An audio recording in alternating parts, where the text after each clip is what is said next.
Bismillahirrahmanirrahim. Assalamualaikum warahmatullahi ta'ala wabarakatuh. Salam Pramuka. Salam Pramuka. Salam Pramuka.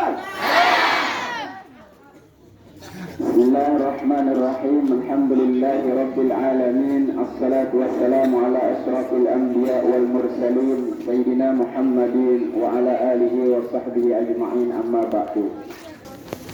Kakak-kakak, para pembina, adik-adik yang saya hormati, alhamdulillah pada pagi hari ini kita bersama-sama berkumpul di tempat ini dalam rangka kita melaksanakan salah satu kegiatan wajib bagi setiap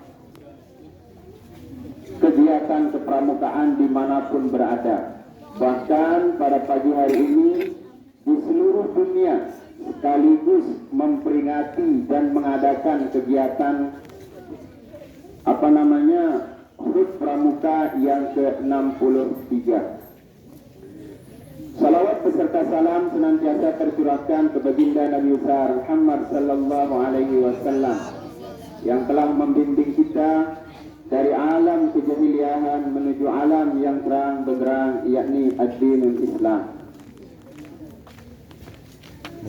Kanda para pembina dan adik-adik yang saya hormati, saya awali pada pagi hari ini sebagai sebuah renungan dan untuk kita dapat mengambil satu pelajaran dari salah satu kisah Rasulullah Sallallahu Alaihi Wasallam, di mana beliau pada satu waktu sedang memimpin pasukannya dalam perang Uhud. Seperti biasa beliau sebagai seorang panglima besar, sebagai pembina besar, setiap kali melaksanakan peperangan, beliau sering dan selalu mengadakan apel seperti kita saat ini. Jadi beliau sebelum berperang selalu apel, mengadakan upacara seperti ini. Itu terjadi ketika perang Uhud. Rasulullah turun ke lapangan dan menyeru pasukannya, mengatakan siap gerak. Semua pasukan karena telah terlatih oleh Rasulullah Sallallahu Alaihi Wasallam, tidak ada satupun yang berani bergerak dan berbicara. Ketika sang panglima besar, sang pembina utama masuk ke medan upacara dan menyiapkan pasukannya. Begitu Rasulullah Sallallahu Alaihi Wasallam berdiri di tengah-tengah pasukannya, ada salah seorang sahabat yang nekat keluar dari barisannya. Begitu Rasulullah Sallallahu Alaihi Wasallam melihat sahabat itu keluar dari barisannya, Rasulullah turun dan menghampiri sahabat itu. Beliau bersabda, "Istaqid ya sawa." Luruskan barisanmu wahai sawa. Masuk barisanmu, luruskan, jangan engkau keluar dari barisanmu. Sentak Rasulullah Sallallahu Alaihi Wasallam memukul si sawat. Dia memukul perutnya si sawat, lalu kemudian menyuruhnya masuk ke barisannya. Karena sama sekali Rasulullah SAW tidak suka, tidak ingin melihat pasukannya yang terlatih dan terdidik melakukan hal-hal yang tidak disiplin. Lalu kemudian si sawat masuk dan berkata, "Wahai Rasulullah, saya protes. Saya protes wahai Rasulullah, bukankah engkau orang yang diutus oleh Allah Subhanahu wa Ta'ala dengan membawa kebenaran dan kebijaksanaan?" Lalu Rasulullah SAW bersabda, "Ya betul. Kenapa wahai sawat? Apakah kamu keberatan saya pukul?" Lalu kemudian sawat berkata, "Saya keberatan wahai Rasulullah." Kalau begitu kata Rasulullah, kemudian beliau bersabda, "Balaslah olehmu. Balas balaskan. Jika engkau merasa keberatan saya memukulmu, maka hari ini, saat ini, di depan pasukan yang begitu banyak, balaslah diriku. Kemudian si Sawat berkata, saya ingin membalasmu wahai Rasulullah, tapi ketika engkau memukulku, saya dalam keadaan tidak memakai baju. Terus kata Rasulullah, kalau begitu bukalah bajumu wahai Rasulullah. Si Sawat menyuruh Rasulullah membuka pakaiannya. Lalu dengan rendah hati Rasulullah membuka jubahnya, membuka pakaiannya dengan sampai terlihat kulit Rasulullah SAW. Lalu si Sawat maju ke depan dengan membawa cambuk yang dipakai Rasulullah SAW untuk memukul dirinya. Begitu si Sawat sampai di hadapan Rasulullah SAW, apa yang dilakukan oleh si Sawat? Si Sawat memeluk erat Rasulullah SAW seraya beliau berkata, demi Allah, semasa hidup saya hanya ingin kulit saya bersentuhan dengan kulitmu wahai Rasulullah SAW. Oleh karena itulah saya menunggu momen ini. Saya keluar dari barisan agar saya dapat perhatian dari dirimu, sehingga saya dapat memelukmu. Dan hari ini semua harapan itu telah tercapai. Semua yang saya inginkan semasa hidup saya sudah saya dapatkan. Saya sudah bisa memelukmu wahai Rasulullah SAW. Sentak semua pasukan pada saat itu tertunduk menangis. Bagaimana si Sawat, salah seorang sahabat, merindukan berdekatan dengan Rasulullah SAW. Oleh karena itulah, dalam setiap kegiatan kepramukaan tentu tidak akan pernah terlepas dari ajaran-ajaran Rasulullah SAW yang diajarkan oleh beliau. Apa itu? Sebagai seorang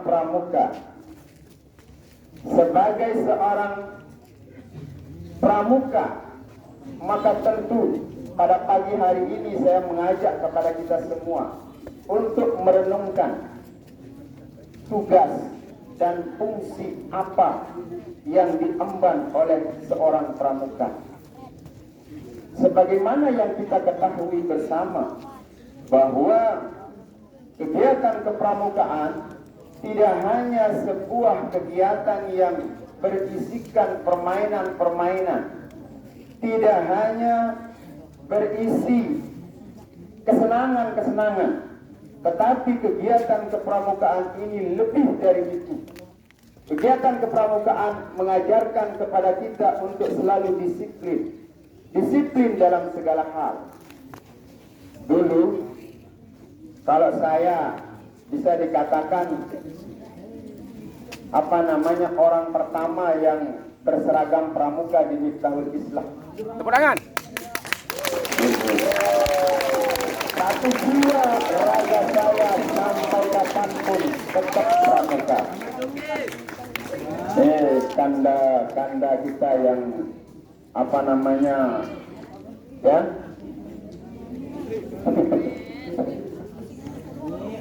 Nah, jadi dulu di sini belum ada kegiatan pramuka seperti ini. Yang mengawali itu saya dan teman-teman tentunya. Ya, salah satunya Pak Kepala MTS. Ini dulu beliau ketika kita ada kegiatan di Mansatu, beliau ini lumrah dia di setiap kegiatan wajib sakit. Beliau ini wajib sakit. Ya, dia wajib hadir, wajib sakit. Itu dia beliau. Tetapi karena jiwa pramukanya, di mana sakit, di mana ngeri, dan seterusnya, dia selalu ikut kemanapun tidak ada kegiatan.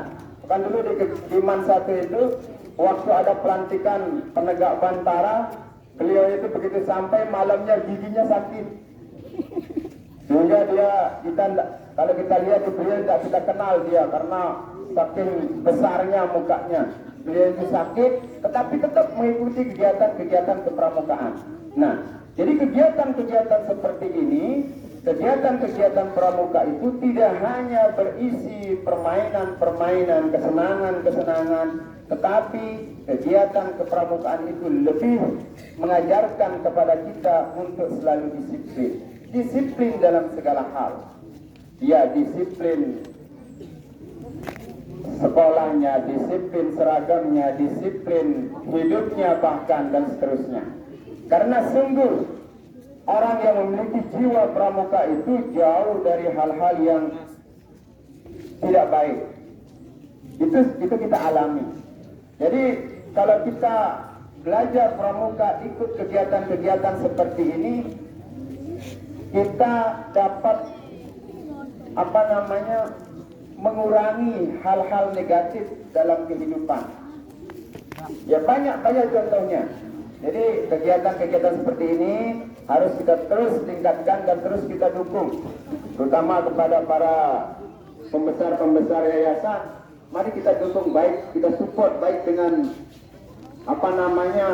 moral ataupun materi.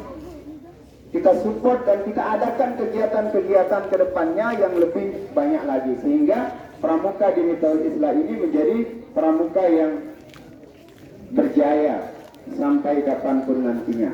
Kemudian yang terakhir, sebagai pembina pramuka, tentu di sini selama ini ya tidak ada hal yang dapat kita harapkan ya. Jadi sebagai pembina tentu kita diminta untuk berjiwa ikhlas dan tulus dalam melaksanakan semua bentuk kegiatan.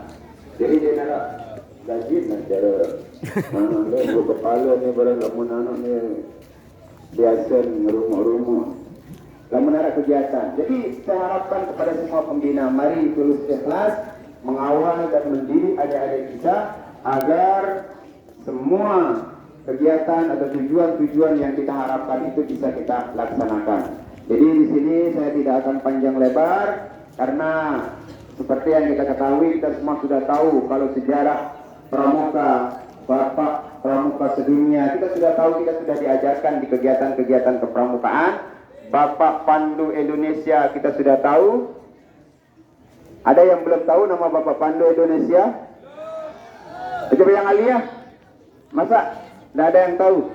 Kalau Bapak Pandu Sedunia, Badan Laut Powell. Kalau Pandu Indonesia, Sri Hamengkubuwono ke-9. Itu nama Bapak Pandu Indonesia. Dan yang membentuk dua kepanduan, ini putra dan putri. Nah, kemudian yang terakhir, harapan kami untuk semua adik-adikku, jadi mari kita ikuti kegiatan-kegiatan kepramukaan ini karena sungguh sangat bermanfaat untuk kehidupan kita ke depannya. Di samping mendidik disiplin kita, kemudian kecakapan kita, dan membentuk karakter-karakter lain yang dapat mendukung pendidikan kita ke depannya. Mungkin itu saja yang bisa saya sampaikan. Mohon maaf atas segala kekurangannya. Terima kasih atas kesempatan yang diberikan. Terakhir, saya ingin sampaikan selamat Hari Pramuka yang ke-63. Sekian, terima kasih. Assalamualaikum warahmatullahi wabarakatuh. Tepuk Pramuka.